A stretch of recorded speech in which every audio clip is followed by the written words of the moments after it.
Welcome to Untying Knots, Minds and Souls Untethered with Perry Clark. This program looks at mental health from unique perspectives and shows you how to manage your life by finding the knots that help you and stay away from the ones that could be a disadvantage. Now, here is your host, Perry Clark. Hello, everyone. Welcome to Untying Knots, Minds and Souls Untethered. This is Perry Clark, licensed marriage and family therapist with you here. I want to start off by reminding everyone that this podcast is for entertainment and educational purposes. This does not constitute a working with a licensed mental health therapist or professional. I do recommend you seek one in your area to work on your unique issues. So today, as you've heard from some of the other podcasts of late, that we're still wrapping up from going to San Diego Comiccon. And so I want to introduce our guest today, who is also on one of the panels I was with, dealing with diversity and the way of supporting and being recognized in the nature of what it is we find in the geekdom, but also for an interest in an area of work, not just in art and comic books, but also in design, because pretty much if you have watched any of the shows I'm going to list in this bio, you have probably seen their work. So I'd like to introduce you to Mark A.J. Nazal. He is a LA-based multicultural filmmaker and a multi-nominated Primetime Emmy award-winning visual effects artist and supervisor, known for his work on Fox's Batman-based hit series Gotham. He's currently the director of digital content at CoSA VFX. CoSA. It's CoSA. CoSA VFX, an award-winning North American film and television visual effects studio renowned for their work on Marvel's Agents of S.H.I.E.L.D., Marvel's Runaways, DC's Swamp Things, Netflix's Lucifer, and HBO's Westworld, among others, where he contributes to various roles ranging from artist to supervising roles in various departments. Additionally, he is one of the co-founders and serves as the chief creative officer and writer-creator for Diwata Komiks, a emerging diversity-focused indie comic company dedicated to sharing stories from the team's multicultural heritage. Their flagship title, Camina, a Filipino-American urban mythology, debuted at Comic-Con Special Edition in 2021 to wide community acclaim and boasted a growing international fan base. He is committed to telling stories that blend science fiction and fantasy elements with real-world themes and current issues in globalization, multicultural setting, and showcasing new stories from underrepresented cultures in the mainstream. Mark, welcome to Untying Knots. Thanks for having me, Perry. Also, wanted to do a quick correction. It's Diwata and Comics, just straight out. The reason why Comics is the way that it's spelled within our company is because we decided to spell it with the Filipino spelling to bring awareness to the fact that there is a growing subculture of comics over there. But I do feel like it really hasn't had the visibility or the advantage that Japanese anime has had over the years, but I believe that it has the potential for becoming having a similar track to anime and manga, because it has a lot of themes that are unique to it, but also a stylistic approach and a growing community of just really impressive creators. So we wanted to bring visibility to that. That's why instead of calling it Diwata, which is a godlike mythological being, we chose Comics with a Komiks as spelled within that community to bring visibility to it. Gotcha. Yeah, it makes complete sense. It didn't click for me. And that's also where my dyslexia gets in. It's like, that's a different spelling. I'm trying to figure out how to say it and not screw it up. But no worries. But welcome to the podcast, and thank you for that correction. And that's more of what we're going to be talking about here too, because that's not an aspect of knowing what's going on in the Philippines and the way that comics are having their, let's call it renaissance, or immersion in some of the other markets in the world. But I'm curious, how did you get here from right now developing comics to doing the visual effects work that you do? So just to clarify, I've stepped away from, I guess when I say stepped away from a company level doing the visual effects work. My role right now is more on the executive level. As mentioned, I'm currently the director of digital content, which is a really all-encompassing role that touches on a lot, or if not every department at the studio. So it's definitely of a higher level managerial executive work. I still have artistry artist type work that I do on my own that never goes away. I still mentor younger artists as well, while also taking care of the training for the studio. So just wanted to clarify that is not my current role, but it is the role that I started with and was the role that I grew up in, which is why I believe the company values a lot of the perspectives I bring to the company in that regard, because I was in all of the seats that they've had, which actually brings me to it. How did I get here? Let's start with that question. When you say here, I actually thought about that in my head, and in my head, how did I get to this country? And then we can kind of like go into how did I get to those particular roles. So just for reference, my background is Filipino. My parents are from the Philippines, but I grew up, majority of my childhood was in the Middle East, in the United Arab Emirates. So therefore, my upbringing was really not purely from the Philippines. I was there until I was about 6. But a lot of my growing up was really informed by this third culture kid mentality, where you grow up outside of your culture, but also in a very international community without direct distinction. After that, I went to Australia because for some reason I thought I wanted to go to college there, and my grandmother was there, but that didn't kind of work out because my grandmother prematurely passed away. And so I was invited by my cousins to come here, them knowing that I had an interest in media. Although I will caveat that during that period, I didn't really know how to foster that or what that even meant. Because for an immigrant child, I would say, or I would argue that possibility is a level so far different than if you grew up in LA, right? If you grew up in LA, things are, just in your backyard. So the level of possibility for you is like, oh, I want to do that because I see it. For me, everything was a lot less tangible, if I may say. Like a lot of it was just like impossible. Like as an example, when I was in high school, I was already very adept at doing the kinds of work that I do today, but I didn't really want to admit that that's what I wanted, because I'm like, I don't want to set myself up for disappointment, was probably what was prematurely in my thoughts at the time. Like, for instance, one of my good friends' mom was like, you're going to work in TV one day. And I'm just like, yeah, that'll never happen. Good luck with that. But yeah, I ended up here in 2004, July 2004, if I'm not mistaken. I came here on a visit visa. I knew I wanted to stay here, but I really wasn't sure. So it was really just a visit at the time. But that quickly evolved in going to school as a student.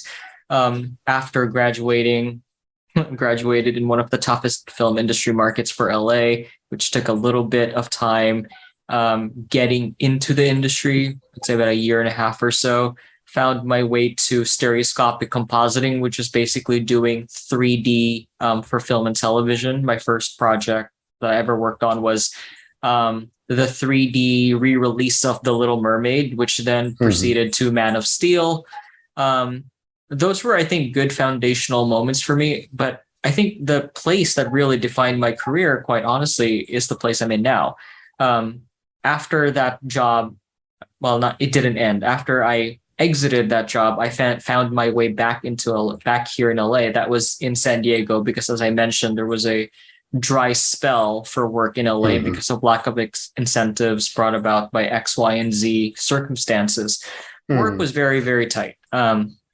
So yeah, I found myself back in LA at a studio that was still very much growing. When I started with this company, I remember just about 15 people in the studio in a really tiny space, like right next to Radio Shack. And now we're a global VFX company with offices here in LA, in Vancouver, and in Atlanta. So I think a lot of us during those early years were pivotal to that growth. So how did I get here in terms of being here as a professional and all of the things that I was able to accomplish during that time, I would say it's a combination of desire, tenacity, and a little luck. I always say that, especially during my early years, when I say tenacity, I was probably too, I don't know if stupid's the word for it, too stubborn to accept what I wasn't supposed to or wasn't supposed to know just yet. I think I was always after just wanting to do more and more and more. And that probably came along with the whole, I was an international student. I had so much at risk and so much to prove, really, because, you know, when you come here as an international student, you're theoretically not able to do anything until work finds you. So you fight harder for those positions. So you kind of, you try to make sure your value increases over time. So, and that's a cultural thing too. There are pluses and minuses to that, because I come from a culture that expects a lot from you as an individual. I think that's kind of like the Asian joke, right? Like a B minus is an F when you think about it.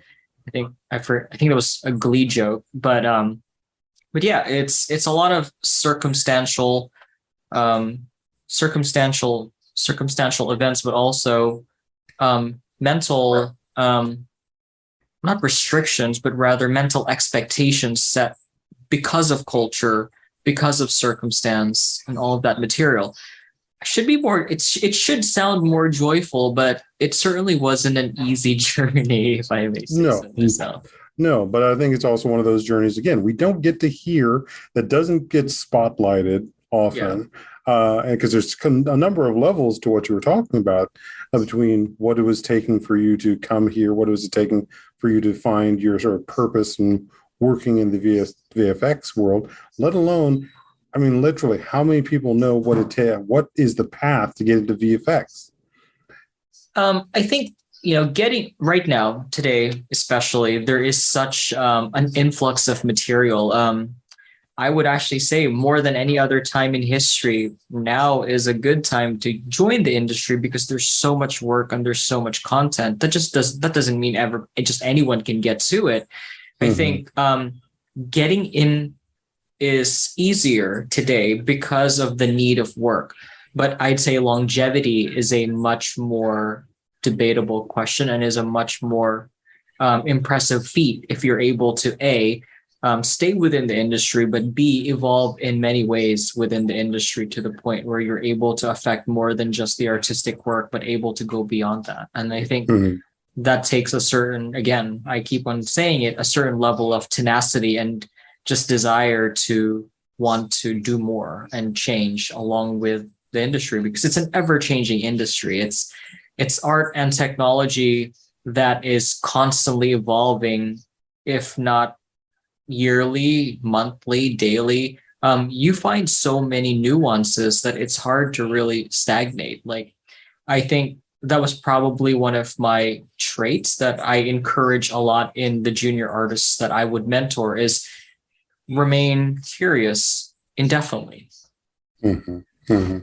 Which is not something that I think is commonly inspired or encouraged in how we think about the world, and let alone a field like this, where there's always some new form of effect that needs to be generated or conceived. I think we go from where early visual effects went with, smoke powder and such in the black and whites, to how we got the lightsabers of the early Star Wars movies, to what you're doing now. Yeah, I mean, even that is, I think there came a point, or at least in my head, there comes a point where a lot of the tools get established, but then what's happening today is those tools have been established as standards, but people are looking for ways to make them more efficient. Because, I mean, if you recall the Shrek films, like if I recall, rendering times on those. So when you do visual effects work, CG in general, you do things by frames. And some of those were, I don't know how true this is, but like in the past, it wasn't uncommon to have a single frame of a CG shot take 6 hours to render each frame. So if you multiply that over the entire length of a sequence of film, those numbers add up to just so much processing power. Whereas today you have tools that are able to replicate those in real time. So it isn't about the types of or the looks of the effects. It's more of evolving the technology so that it becomes less painful to do them, and it becomes a lot more artistic, not technically challenging to do those kinds of things. Almost sounds like, again, like a life journey. How we get easier as we advance and go from those difficult stages of being a novice to now being an executive with seeing so much of what the company does. You've in some ways made things easier, although in other words, you made things more complicated because of the level of responsibility you have. Yeah, and I think I don't know. I just again, maybe I'm a firm believer that it doesn't happen overnight. You're almost thankful that it doesn't happen overnight. Like I remember during the early years of my career, I really badly wanted to get into a supervisory level because it sounded like such a great thing in my head, not realizing that a supervisory level is really dealing with people. And I think that's something that people need to clarify. It's a great title on paper, but you also have to realize what it's really about.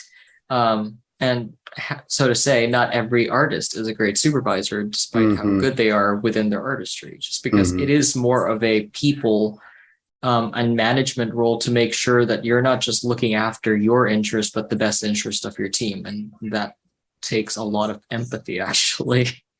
And that had to be learned for me as well, because I was always a hothead.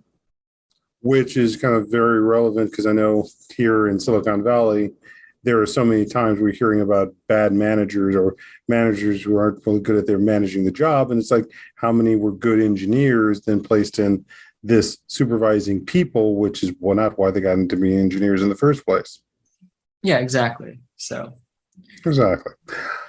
So that being said, let's move and talk a bit more about what we were doing at Comic-Con, which are, yes. I'm sorry, I almost said a different convention that I'm going to be dealing with this weekend, but we're talking about San Diego Comic-Con. So we were each on ideally we were on 2 panels, and there was a third one you were on that Correct. I had a chance to sit and watch a little of before I had a client emergency I had to go and take care of.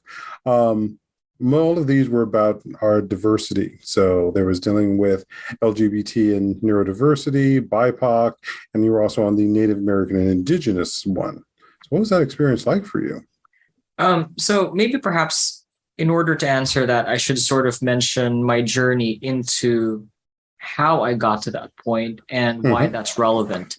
Like growing up, like from a culture that was colonized, there was a heavy colonial mentality, or there is a heavy colonial mentality, I would say, established within our community, and in turn within us, right? Like I grew up not really proud of the way I looked or who I was as a person. Therefore, my name in different my name as written had different configurations depending on how proud I was of certain parts of my name.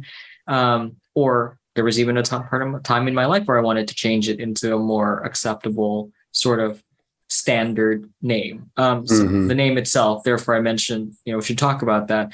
Took a while for me to accept, but going into that, what really spurred a whole lot of it was when I first started within the industry, it was almost always just this focus of I wanted to work on everyone else's projects. Like I wanted to work on the big projects. I wanted to work on, the Batmans, the Supermans, the whatever. But I think after a while, you realize that at the end of the day, for one, you don't own those projects. Those projects have multiple stakeholders and multiple decision makers, and you're not one of them. In order to tell a truly authentic story, or a story that is authentic to you or to people like you or to your community, it has to come from somebody quite like you. And for us, to my knowledge, as of the last census, we're the second largest growing Asian American population, but yet our representation in film and television hasn't really been the greatest, only because it's due to the multicultural aspect of our racial mix-up. It's so easy for us to kind of play other Asian or other in so many ways. And for me, I kind of it took a while for me to reach a point where I'm like, you know what, I want to explore more of that, and I want to know what that really means and how to tell those stories that I now remember and put them out for a larger audience to discover. Which again, like let's talk about acceptance, right? And I hate to kind of use this story as a part of the acceptance. And I think I did mention this during one of the panels. The acceptance for me and the confidence for me didn't really happen until the Emmys, because I felt like it took that moment for me to validate my own voice and not just doubt every single decision I made. Because it was such a strange moment of elation and validation that it's like, okay, if I was able to achieve this, then I should probably think about what that responsibility means, because maybe perhaps the perception that came with that was, I recall a moment in 2015 when we were first nominated and we didn't win. And, you know, you go to your after party, you tell people that that was a part of your journey, and it didn't really matter. But the moment you won, everybody paid attention to every single word. They didn't even know you. They wanted to take pictures with you. So I was like, well, this is a responsibility, because people now listen to you and kind of like give weight to your name just because of that. So for me, that was one part, but it also did give me enough of a confidence to finally stop doubting myself and just, you know what, just do something just because you want to. However, I want to caveat this with, it shouldn't be that way. It shouldn't have had to take a moment like that to feel or to validate yourself, because when I think about telling that story, and I probably didn't tweak telling that story until most recently, realizing that that is such a big expectation for anybody to have, because as going back to that journey of immigrant families, I'm sure you've heard multiple iterations of the story that people from certain backgrounds are discouraged to go into the arts because it's not seen as a lucrative career path. And I happen to come from one of those families. Like, oddly enough, it wasn't my parents. It was more of the relatives that I had growing up here. They were very doubtful about really any potential success that the path I was taking would take me to. So I actually cut communication with them for a while, until after, again, those moments where I was like, all right, I was able to achieve this. So I guess you can't say anything anymore because I was able to achieve that. But again, that is such a negative, because it shouldn't need to be that for people within a certain culture to encourage somebody to follow passion. I mean, yes, you can always caveat with, try to find ways to economically support yourself. But at the same time, I feel like there's, from a cultural perspective, a support for the arts doesn't come naturally, especially for immigrant families. It's not encouraged, not generally supported. Yeah. It really also becomes, from the therapy side, talking about the relationship to money, and in its own way, how it relates to power. Can you explain? Yeah, quite easily. One of the things that often comes up, and this is even stuff that even as therapists, when we're talking about what we are, say, charging, because I don't know if you saw the John Oliver one talking about mental health care that came out recently. We're always in a struggle of it being a devalued job and career, even though right now, after everything that's happened since the pandemic, we are a very critical, needed profession. And so many therapists struggle with the aspect of how much, if we have to charge, are we charging enough to allow us to, keep the lights on and keep ourselves together, let alone work a 40, 60, 80-hour week and burn ourselves out supporting everybody else. Yeah. And part of that becomes an aspect of what are we not only looking at with the mindset around our tasks in that, but also that sense of value ourselves and how money played a factor in establishing that sense of value. Did we grow up in a place of poverty? Did we grow up in a place of excess? All of those still had an influence about how we see money and how we use it and the power that comes with it or comes without it. And I can see that being another message that also is wrapped up in the immigrant story of, depending on the situation, coming to the U.S. and either having everything and having to or having everything back there, and then having to start over at a lower place, which affects what type of income you have. Yeah, I suppose. I mean, perhaps I was lucky that I came at such an early age, because I think if you could recall, there was a point in, did you watch Crazy Rich Asians? I'm not sure if you did. I know of the movie. I haven't watched it. Okay. So one of my favorite lines in there was when the mom looked at, I forgot her character's name, but looked at the daughter and said, "You may look Chinese from the outside, but on the inside, you're very American and you're very different." And I sort of find myself maybe in a 75-25 position on that one, like not 100%, but I'd say majority of my adulthood was very much American, and therefore a lot of the choices that I make today and a lot of the thought processes are definitely a lot more informed by my growing up here. Whereas I think if I had come at a much later age, it would have been kind of the opposite. The only difference is I'm still super hyper aware of, what I know from those early lives. Exactly. And so each of those early lives had a relationship with some form of money. And that's where that becomes another thread, and it becomes another place to work, not just for therapists, but for individuals. When we have couples or people who often have issues with paying their bills, or they're buying the expensive things, or they're trying to live a lifestyle that they can't really afford, or feel that they have the money, but they don't feel worthy in spending it to be comfortable. They feel like they still have to suffer. You know what? That took a while to really decouple away from. So I would say being able to, enjoy a little bit more most likely came from my 30s. But at the same time, I don't know if that's cultural or that's just growth.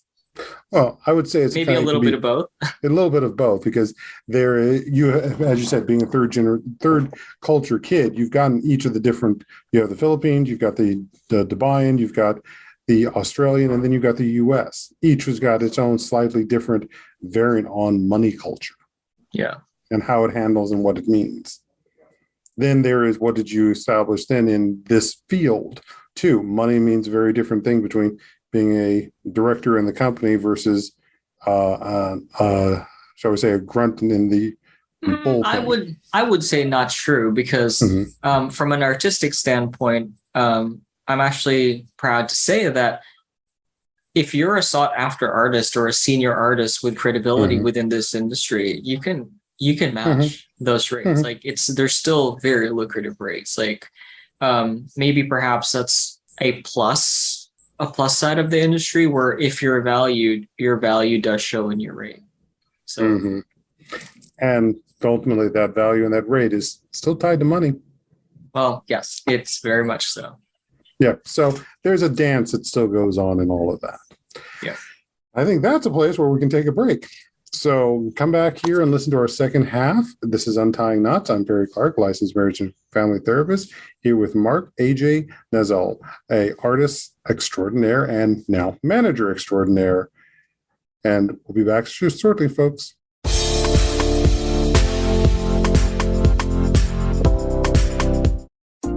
Our lives and the world around us can get messy and frustrating.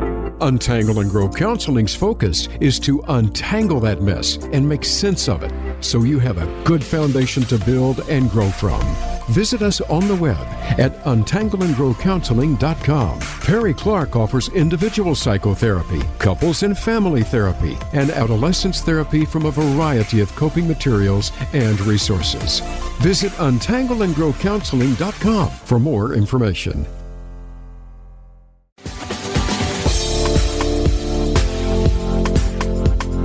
You are listening to Untying Knots, Minds and Souls Untethered. If you have a question or comment about our podcast, send an email to pclark@untyingknotspodcast.com. That's pclark@untyingknotspodcast.com. And now, back to the program. Welcome back, folks. It's time for our second half here on Untying Knots. I'm Perry Clark, licensed marriage and family therapist, and I'm here with Mark A.J. Nazal. So we met during San Diego Comiccon as we were on some panels there and talking about LGBT, neurodiversity, indigenous support, as well as BIPOC support. And one of the things that Mark was debuting was the start of a major character for the Diwata comic line. So shall we talk a bit more about that? Yeah, absolutely. So as mentioned earlier, Carmina was the first character that we debuted from a comics perspective. And the new character that we debuted is titled The Hidden World of Anton Jimenez. The reason that character is so close and dear to me was because I, in theory, wrote that character when I was 16, 17 in 2002. I hope that's lining up timeline-wise, but roughly around that period. However, I want to point to the fact that when I wrote that character, that wasn't the character's name, and that wasn't how the character looked like. I'm assuming, Perry, at one point you'll probably have a graphic showing what this character looks like. This character, in many respects, looked like me when I was 17. But what was really important for me in doing that was the character itself was already my psyche. But in 2002, all the way until just about, in theory, 2 years ago, that character has always been a Caucasian character because I didn't feel brave enough to sort of like put my mind, my psyche, my name into a character that looks like me, because I felt like I needed to hide under that to be cool or to be accepted or to kind of like become a major character.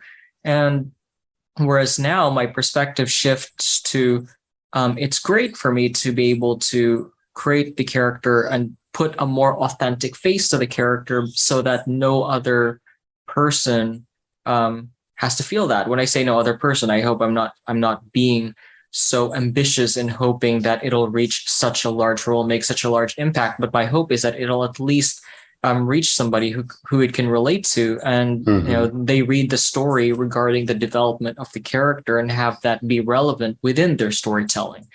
And also the other part of it too was names. Today, diversity is such a hot topic issue and everybody wants to kind of like jump into the bandwagon, but I feel like there's still a level of control to how that diversity is shown versus the full authentic version of diversity. In fact, I was just at a Television Academy Emmys event yesterday where a particular comedian was talking about how in the early 2000s her show was judged a lot harshly because the executives at the time didn't agree with the stories that she was telling based on authenticity, because they didn't think that was a Latina story, when in theory it was her personal story. So who are these people to tell her that her story isn't authentic when it's literally her life story? Right. Which gets also into what we were talking about during these panels, is about the authenticity of these experiences we're having. And again, no one else can tell us these things didn't happen. And that's also one of the critical things that's also come up in the therapy world dealing with BIPOC and multicultural counseling, is we're starting to getting more, especially white therapists, to recognize that they are not the default. Yeah. And that the experiences we have are my favorite line that she said last night was, actually, if you don't mind, I'm going to look at that note. It was such an impactful statement for me that I actually had to write it down to make sure I always repeat it exactly as it was. She said, you have to trust people to tell the story they want to tell because it's their story, period. And I think that's really what I'm doing with this character. It's a brown character. It's got the name of a brown character. And for me, that was a really relevant thing because I grew up in all respects hating my name. Like I didn't like that it didn't sound it's funny that I'm going to say this, but it doesn't sound American, because when I was growing up, like American had a very certain feel. Like it was almost like, what was the perception of American from a kid who grew up in the Middle East? And it's kind of like mostly white, and to the point where there are other people within that spectrum, but everybody was sort of just mixed. Like I didn't know JLo was Latina. Like that wasn't even within my frame of reference. In my head, she was just American. But I think for me, putting a name like the name of the character that I'm putting forward normalizes those names, and in turn, hoping that we become part of the narrative. Like just as, say, Percy Jackson and the Olympians, like to me, that's such an impactful story because number one, I grew up with that show, watching that show, and I knew it came from a book as well, but names like that become entrenched into people's heads. Like you have Artemis Fowl, you have different characters who become really impactful over time to different people, but yet there's nobody with our names that have become impactful. So I think for me, being able to practically put a play on words of my name, I mean, it's literally my mother's maiden name, my, in theory, Hispanic middle name, and let's just call it a partial nickname based on the Anthony part of my nickname. But being able to put that was empowering because it's giving visibility to people who are like me, who look like me, and here they are front and center as the main character in their story, but yet all of their other friends are from everywhere else, because I also wanted it to be a reflection of my experience when I was growing up and going to school here. And the answer is your friends are kind of like different people, different shades. But it's okay to, in this part of the story, you're the main character because hell, it is your story. Yeah, I know what you mean. My middle name took quite a while before I finally became comfortable with it, and it's another example too of what I was saying about the sort of, let's call it anglicizing, which is what was talked about in Shang-Chi and the Ten Rings, where he had to translate his name into being more comfortable and accepted in America, and it became Sean instead of Shang. Yeah. And I know you talked about Percy, which is also something I was reading in the notes in the back of, I forget which one of the 3 books I got from you, but I know it's listed in there. Well, I think, and in theory, Carmina is actually the same thing as well. I have a story about Carmina. Carmina actually did not begin as a character from me personally. The way that Carmina began was she was a character in a story that was pitched to me as a film. And I think that's an important part too, where we want to talk about how the development of Carmina actually began as a short film before it was a comic. And I think the 2020 pandemic, which expanded our ability to reach and work with people from all parts of the world, probably contributed to the creation of the comic, because I've always known that the Philippines had a fantastic comics art community because of the American occupation. I forget which year, but during the American occupation of the Philippines, they had a lot of influences from American comics, therefore created kind of like a subculture of comics over there that has developed over time and is getting more impressive year by year. And I think that also is a testament to the fact that Marvel and DC have outsourced a lot of artwork for their particular titles to people from the Philippines. But besides the point, Carmina was the same, kind of had a very similar journey to Anton, in the sense that when she was conceived, she was one of 3 characters that was pitched to me as a trio of witches. And my problem with the people that pitched it was, like, I told them, hey, there's nothing about these characters that, number 1, is original, number 2, is relevant to the 3 of you, because these were 3 girls of Filipino-American descent, but yet they chose a very Eurocentric mythology to put themselves in. So I worked with one of them to rewrite it. It just happened naturally that we got along, we vibed a lot. And it wasn't until, I would say it wasn't until she was the only one left within the story and we wanted to focus her story. Originally, she was just named Nina. And her character was kind of inspired by Mina Harker from the Dracula series. Right. But when we decided to shift her mythological origin, I thought about the names that I recalled growing up, and Carmina became a name that I somehow gravitated to because I remembered that name from the Philippines. And I know that it's not a common name, but there was also, again, a power in the name. And somehow it stuck. And you have no idea how many messages we've gotten when we released the comic of people saying, seeing this character's name on the front page of a comic was like seeing my name on the keychain at the gas station or the souvenir store, because it's never been done and it's never happened. You have people just gravitating to the character just because it's a name that they've known, or people who are like, oh, I'm buying this because this is my sister's name, or I'm buying this because this is my girlfriend's name, or are you shipping to the UK or to France because I wanted to send it to my sister whose name was Carmina. So I think there's a lot of pride in being able to share names from different cultures that haven't really been displayed or shown in a hero context. And normalizing those names means you're also normalizing the culture. Very beautiful. So at this point, I'm thinking it's like, I want to tie this into the classic question of what is the myth about mental health? And I think one of the biggest ones you hit was this sense of, at least that I'm hearing, as if I may, is that a sense of identity and how the name is allowing someone to be recognized. I mean, I'll admit, I equally have walked past many of those souvenir stands and have never seen my first name listed there. It's always a Peter or something else, but it's like never Perry. Okay, so let's talk about like tying it to mental health, right? I can approach this in one of two ways. I come from a culture, I think, where mental health wasn't really discussed. Growing up, I've known of one person entirely from first grade to 10th grade who had any sort of mental anything.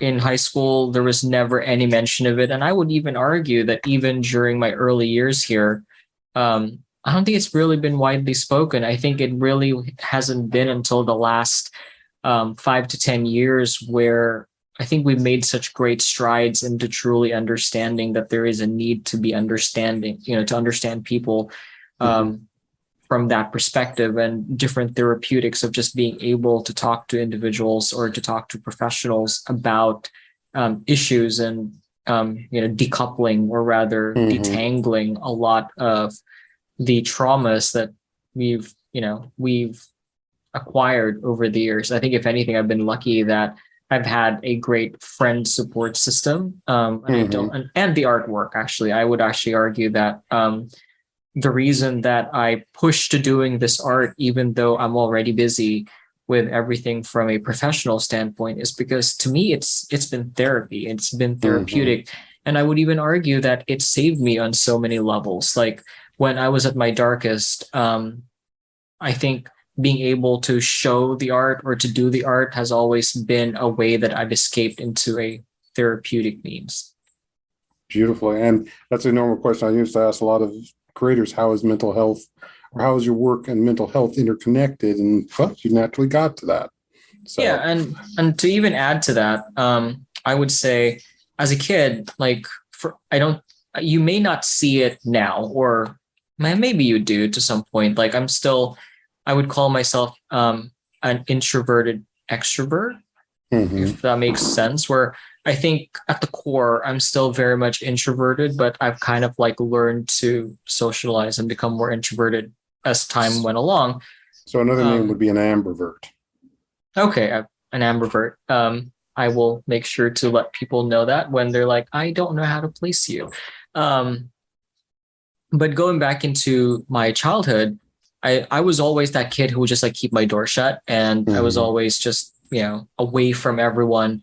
And I've always retreated to my art. And even during my immigration journey, when I would move from place to place, I think I've always used my art as a way for me not to be strange or different or foreign, because instead of the new kid or the foreign kid or the whatever kid, I was always the kid that did the cool artwork. And so in so many ways, I used it as a therapeutic tool, a confidence tool, and a sense of escape from a reality that wasn't always easy. And also, I would throw in a way of connecting with people too. Well, yeah, definitely that. I would say more than anything. In fact, a lot of the stories and characters, I think, from both a creative standpoint, narratively and visually, were collections of people that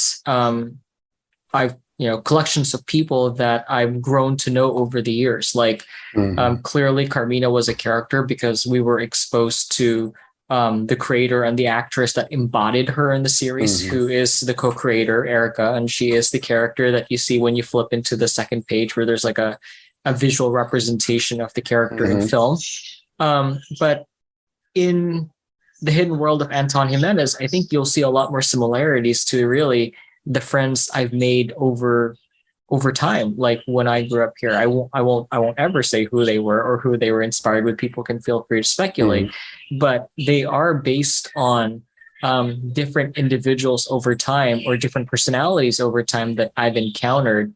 And at one point or the other, I'm fairly certain I have a photograph of them where I put them in a surrealistic sense, where I've, put them flying into ravens or jumping off a building or playing Superman or, that sort. Like I think what I do today is not new because I've been doing them since I can remember, towards the latter end of high school. Very nice. Very nice. Well, where can folks find Carmina and the other materials that you're putting out? You can find my personal account, Facebook, Instagram, and Twitter at MarkFX411. So that's MarkFX411. And you can find Carmina and The Hidden World of Anton Jimenez on Diwata Komiks. So that's DIWATA and Comics with a KOMIKS. So one word, Diwata Komiks.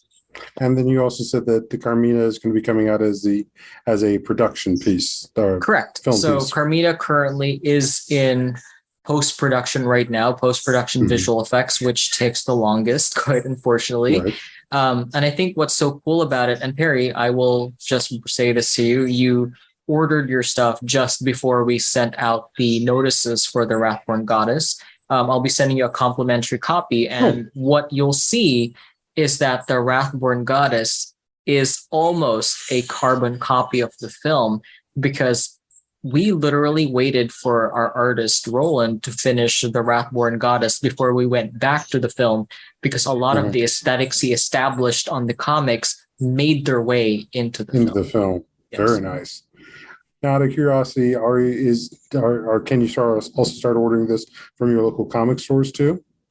We currently, right now, as I mentioned, I wish that everything I did was like just one thing and it was the main source of focus. Right now, we are still a very new company. We started in late 2021. Okay.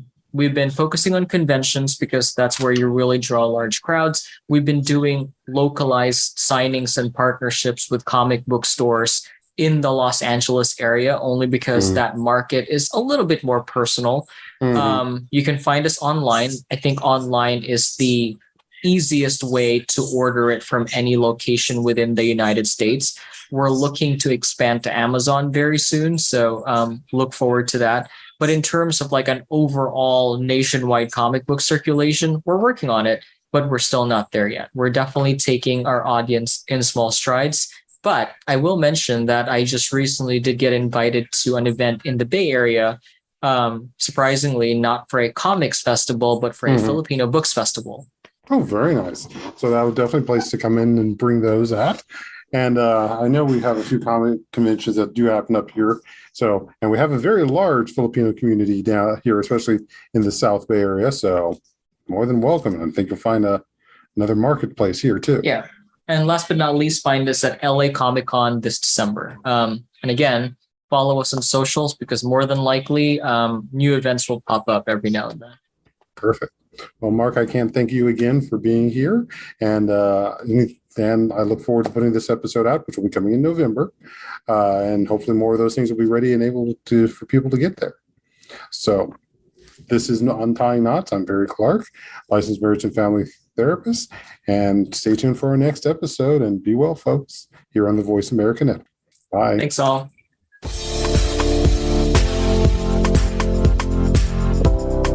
Thank you for tuning in for Untying Knots, Minds and Souls Untethered. Be sure to join your host, Perry Clark, for another episode on the podcast coming soon on the Voice America Empowerment Channel.